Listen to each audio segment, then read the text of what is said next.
Assalamualaikum warahmatullahi wabarakatuh. Saya Khudri Alpariji sebagai moderator pada presentasi kali ini, yaitu presentasi dari kelompok 10 tentang Islam dan kemanusiaan dari mata kuliah metodologi studi Islam. Oke, mungkin untuk mempersingkat waktu silakan kepada Ananda Zahira untuk mempresentasikan, untuk memaparkan materi yang telah didiskusikan oleh kelompok 10. Kepadanya disilahkan. Pengertian Islam dan kemanusiaan. Yang pertama, pengertian Islam. Ada dua sisi yang dapat kita gunakan untuk memahami pengertian agama Islam, yaitu sisi bahasa dan sisi peristilahan.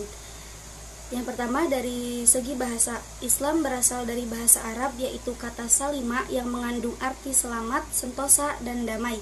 Dari kata salima selanjutnya diubah menjadi bentuk as-salama yang berarti berserah diri, masuk dan dalam kedamaian. Oleh sebab itu, orang yang berserah diri, patuh, dan taat disebut sebagai orang muslim. Orang yang demikian berarti telah menyatakan dirinya taat, menyerah diri, dan patuh kepada Allah Subhanahu wa Ta'ala. Orang tersebut selanjutnya akan dijamin keselamatan di dunia dan di akhirat. Selanjutnya, adapun pengertian Islam dari segi istilah akan kita dapati rumusan yang berbeda-beda. Harun Nasution berpendapat bahwa Islam adalah agama yang ajarannya diwahyukan Tuhan kepada masyarakat manusia melalui Nabi Muhammad SAW sebagai Rasul. Istilah pada hakikatnya membawa ajaran-ajaran yang bukan hanya mengenal suatu segi, tetapi mengenai berbagai segi dari kehidupan manusia. Selanjutnya, ada pengertian kemanusiaan. Kemanusiaan merupakan sifat yang melekat pada diri manusia itu tersendiri. Pengertian manusia menurut ilmu sosiologi adalah bagian dari masyarakat yang dibedakan menjadi dua, yaitu manusia sebagai makhluk individu dan manusia sebagai makhluk sosial yang melakukan interaksi dalam kehidupannya. Manusia sebagai makhluk individu memiliki unsur jasmani dan rohani, unsur fisik, dan unsur raga dan jiwa. Seorang dikatakan sebagai unsur individu manakala unsur-unsur tersebut menyatu dengan dirinya. Jika unsur tersebut sudah tidak menyatu lagi, maka seorang tidak disebut sebagai individu.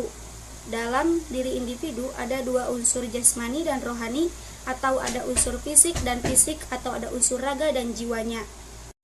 Menurut kodratnya, manusia adalah makhluk sosial atau makhluk bermasyarakat. Selain itu juga diberikan yang berupa akal pikiran yang berkembang serta dapat dikembangkan. Dalam hubungannya dengan manusia sebagai makhluk sosial, manusia selalu hidup bersama dengan manusia lainnya.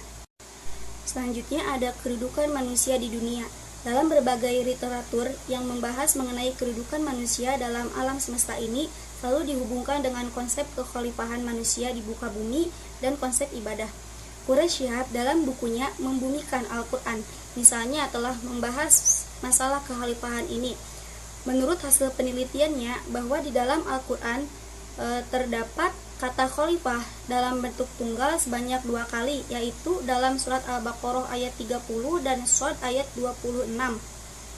Keseluruhan kata tersebut menurutnya berakar dengan kata khulafa yang mulanya berarti di belakang.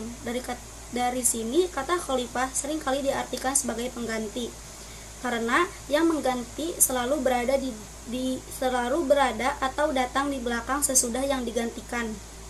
Selanjutnya, jika diamati dengan seksama, nampak bahwa istilah khalifah dalam bentuk mufrad atau tunggal yang berarti penguasa politik hanya digunakan untuk nabi-nabi, yang dalam hal ini Nabi Adam alaihi salam, dan tidak digunakan untuk manusia pada umumnya. Sedangkan untuk manusia biasa digunakan istilah khalaif yang di dalamnya mempunyai arti yang lebih luas, yaitu bukan hanya sebagai penguasa politik, tapi juga penguasa dalam berbagai bidang kehidupan. Kedudukan manusia lainnya di alam ini yang sering dikaitkan oleh para pakar adalah sebagai hamba yang harus beribadah kepada Allah. Hal ini biasanya didasarkan pada petunjuk ayat yang artinya, "Tidaklah aku menciptakan jin dan manusia kecuali agar mereka ibadah kepadaku." Quran Surat Az-Zariyat ayat 56. Pengertian ibadah dalam ayat ini adalah merupakan pengembangan fitrah yang setinggi-tingginya oleh aliran kemanusiaan disebut perwujudan diri. Penjelasan ini erat dengan kaitannya pelaksanaan fungsi kekhalifahan sebagaimana telah diuraikan di atas, dengan ungkapan lain bahwa pelaksanaan ibadah itu pada hakikatnya adalah dalam rangka melaksanakan fungsi kekhalifahan sebagaimana yang telah disebutkan di atas. Jika pengertian ibadah ini dihubungkan dengan pengertian khalifah sebagaimana diuraikan sebelumnya, dapat diperoleh pemahaman yaitu bahwa khalifah adalah pengganti yang memegang kepemimpinan dan kekuasaan yang ada. Sebagai seorang pemimpin dan penguasa, ia mempunyai wewenang untuk menentukan pilihan yang bebas untuk menggunakan akalnya. Oke, poin ketiga, poin C, yaitu tugas manusia di dunia. Di dalam Al-Quran ada 3 hal utama yang menjadi tugas manusia, di antaranya 1. Menjadi khalifah Allah. Sebelum manusia diciptakan, pada Al-Quran dijelaskan bahwa ada percakapan antara Allah Subhanahu wa taala dengan malaikat mengenai penciptaan manusia. Pada surat Al-Baqarah ayat 30 telah dijelaskan ayat yang artinya sebagai berikut. Ingatlah ketika Tuhanmu berfirman pada para malaikat, sesungguhnya aku hendak menciptakan khalifah di bumi. Mereka menjawab berkata, mengapa engkau hendak menjadikan khalifah di bumi itu manusia yang akan membuat kerusakan padanya dan menumpahkan darah, padahal kami malaikat senantiasa bertasbih dengan memuji engkau dan mensucikan engkau. Allah Subhanahu wa taala berfirman, sesungguhnya Allah mengetahui apa yang sedang kamu ketahui. Jadi pada ayat tersebut Allah merencanakan menciptakan manusia sebagai khalifah di bumi.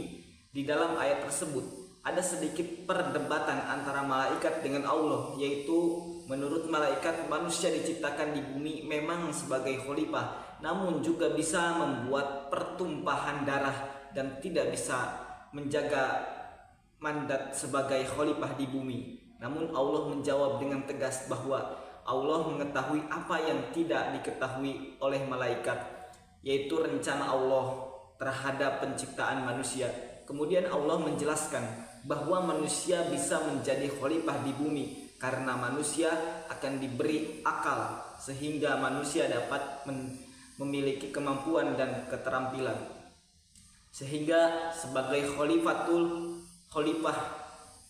manusia diberi fungsi sangat dasar. Karena Allah Subhanahu wa taala Maha Besar, maka manusia sebagai wakilnya di muka bumi diberi tanggung jawab pengelolaan alam semesta untuk kesejahteraan umat manusia, karena alam semesta memang diciptakan Tuhan untuk manusia.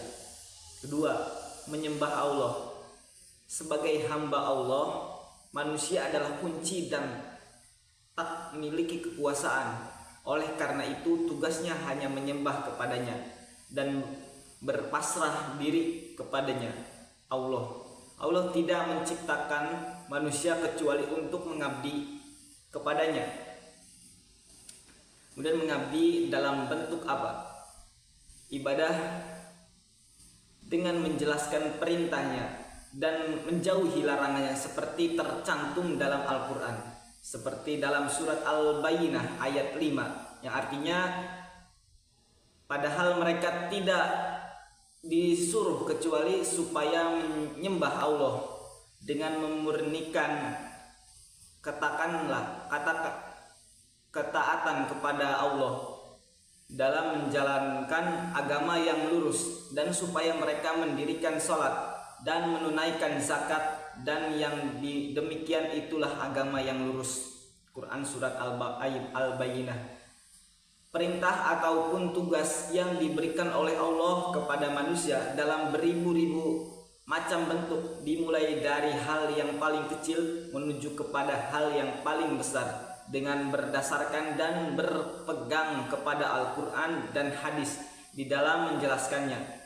Begitupun sebaliknya dengan larangan-larangan yang seakan terimajinasi sangat indah dalam pikiran manusia, namun sebenarnya balasan dari itu adalah neraka yang sangat menyeramkan. sangat disayangkan bagi mereka yang terjerumus ke dalamnya. Dalam hadis sahih diungkapkan bahwa jalan menuju surga itu sangatlah susah, sedangkan menuju neraka itu sangatlah mudah.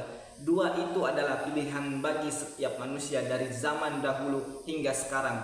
Semua memilih dan berharap akan mendapatkan surga, namun masih banyak sekali orang-orang yang mengingkari dengan perintah Allah. Bahkan mereka lebih tertarik dan terbuai untuk mendekati, menjalankan larangan-larangannya, sehingga mereka bertolak belakang dari fitrahnya sebagai manusia hamba Allah yang ditugasi untuk beribadah. Oleh karenanya mereka tidak akan merasakan hidup bahagia di dunia dan bahagia di akhirat. Ketiga, memakmurkan dan memelihara bumi. Dalam rangka ikhtiar memakmurkan bumi, manusia telah diberi modal dasar yang telah melekat pada diri manusia di awal penciptaannya, yakni berupa akal dan pikiran. Maka dengan adanya akal dan pikiran, maka manusia dapat melakukan penelitian dan mencari pengetahuan bagaimana pengelolaan semua amanah yang diberikan oleh Allah Subhanahu wa taala.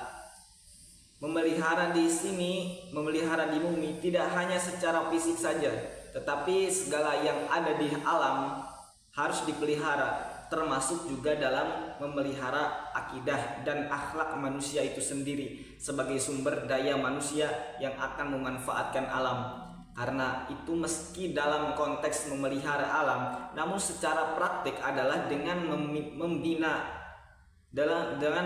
akidah dan akhlak.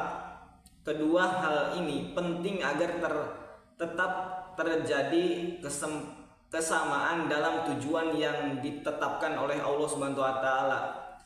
Keseragaman akhlak dan akidah akan tetap menyatukan manusia dalam visi dan satu, yakni manusia sebagai khalifah. Oke, mungkin cukup sekian presentasi dari kami. Adanya kekurangan itu dari kami sendiri, bila ada kelebihan itu munculnya dari Allah Subhanahu wa taala. Karena kami di sini sebagai manusia yang telah dijelaskan tadi di atas, banyak kekurangan, banyak mengandung khilaf.